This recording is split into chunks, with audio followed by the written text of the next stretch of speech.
The return of Titanoboa. Unveiling the world's largest snake. Hey, what's up, everyone?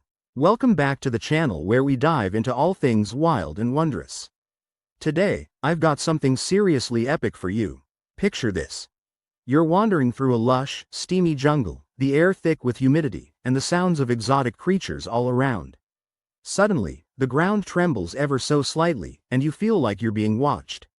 Now, what if I told you that lurking beneath that canopy is the largest snake that ever existed? Yep, bigger than any snake you've ever imagined.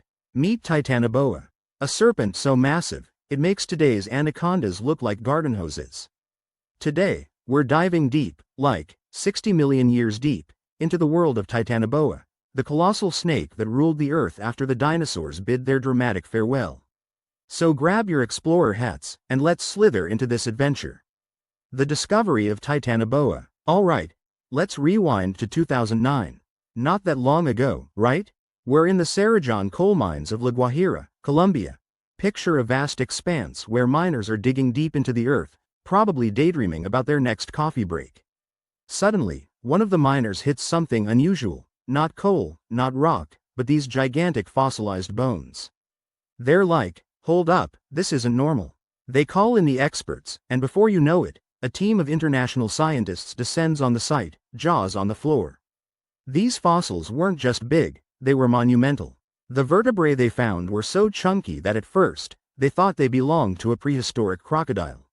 But nope. After some serious geek-out sessions in the lab, microscopes, measuring tapes, the whole shebang, they confirmed that these bones belonged to a snake.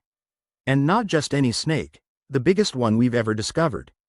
Physical characteristics. So let's get into the nitty-gritty. Just how colossal was Titanoboa? Hold onto your seats. This snake stretched up to an estimated 42 feet in length.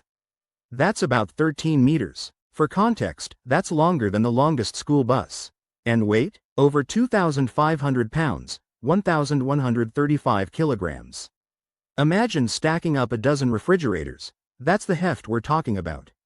Or if you're more of an animal person, that's roughly the weight of a small rhinoceros. To help visualize this beast, scientists often compare Titanoboa to modern-day anacondas and pythons. And while those snakes are definitely not small fry, they pale in comparison. If an anaconda is the heavyweight champion of today, Titanoboa was the undisputed titan of its time. Habitat. The Paleocene epoch. Time to set our time machines to the Paleocene epoch, about 60 million years ago. The dinosaurs had recently checked out, leaving room for new contenders to rise. The Earth was in recovery mode after a mass extinction, but life, as they say, finds a way. The climate during this time was toasty. I'm talking seriously warm, warmer than the hottest tropical regions we have today. Think of stepping into a sauna, but it's the entire planet. This warmth was perfect for cold-blooded creatures like Titanoboa, allowing them to grow to such incredible sizes. The landscape was dominated by dense rainforests, swamps, and rivers. A real-life Eden for reptiles. Titanoboa shared this environment with other fascinating creatures like giant turtles, which could have shells over 5 feet wide, and prehistoric crocodiles that were the stuff of nightmares. Diet and predatory behavior. Now, let's talk about what Titanoboa liked to munch on. Spoiler alert. Pretty much anything it wanted. Being the apex predator has its perks. Its diet likely included large fish that swam in the rivers and sizable reptiles, including those hefty prehistoric crocodiles we mentioned earlier. As an ambush predator, Titanoboa would have been stealthy despite its size. It probably lurked underwater or blended into the swampy terrain, waiting patiently for unsuspecting prey to wander too close. Then, bam, a swift strike, powerful constriction, and dinner is served. Scientific methods and research. You might be wondering, how do scientists figure all this stuff out from a bunch of old bones? Excellent question. Paleontology is like a massive detective game. Researchers meticulously study the fossilized remains, comparing them to both extinct and living species. For Titanoboa, the vertebrae were key.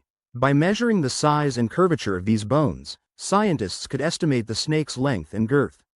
Titanoboa's size isn't just a fun fact, it tells us about the Earth's climate back then. There's a scientific principle called ectothermic gigantism. Basically, cold-blooded animals can grow larger in warmer environments. The extinction of Titanoboa. All good things come to an end, and unfortunately for Titanoboa, and perhaps fortunately for us, it eventually went extinct. So what happened? One of the primary factors was climate change, but in this case, the Earth was cooling down. As temperatures dropped, the environment became less hospitable for a giant cold-blooded snake. Additionally, the rise of mammals started to shift the dynamics of the ecosystem.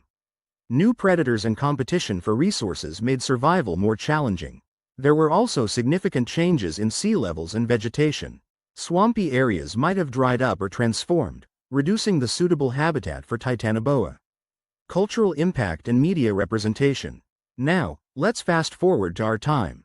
Titanoboa has captured the imagination of people worldwide. It's been featured in documentaries like Titanoboa, Monster Snake, on the Smithsonian Channel, which is a must-watch if you're into prehistoric creatures. But with popularity comes a mix of fact and fiction. In some media, Titanoboa is depicted as a monstrous creature terrorizing anything in its path. While it's fun for movies, it's important to separate Hollywood hype from scientific reality. Modern relatives and legacy. Despite its extinction, Titanoboa's legacy lives on through its modern relatives. The boas and anacondas slithering around today's jungles are like tiny versions of this ancient giant. These modern snakes help scientists understand the behaviors, biology, and evolution of Titanoboa. By studying their hunting methods, reproduction, and habitats, we can make educated inferences about their colossal ancestor.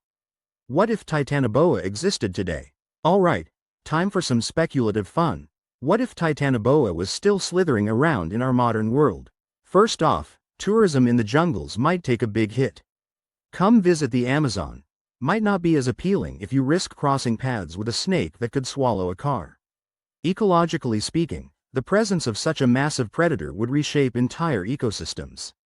From a scientific perspective, having a living Titanoboa would be a goldmine. Imagine the studies on physiology, behavior, and ecology. But it also raises ethical questions. Conclusion. Well, my friends, we've journeyed through time, from the steamy jungles of the Paleocene epoch to today's concrete jungles. Titanoboa wasn't just a really big snake. It was a symbol of a world vastly different from ours. A world that helps us understand how life evolves and adapts. I hope this deep dive into the world of Titanoboa has been as thrilling for you as it was for me. Maybe next time you're out in nature, you'll think about the incredible history beneath your feet and all around us. If you enjoyed this video, smash that like button, share it with your fellow adventure seekers, and don't forget to subscribe for more awesome content. Your support means the world to me and helps keep this channel running.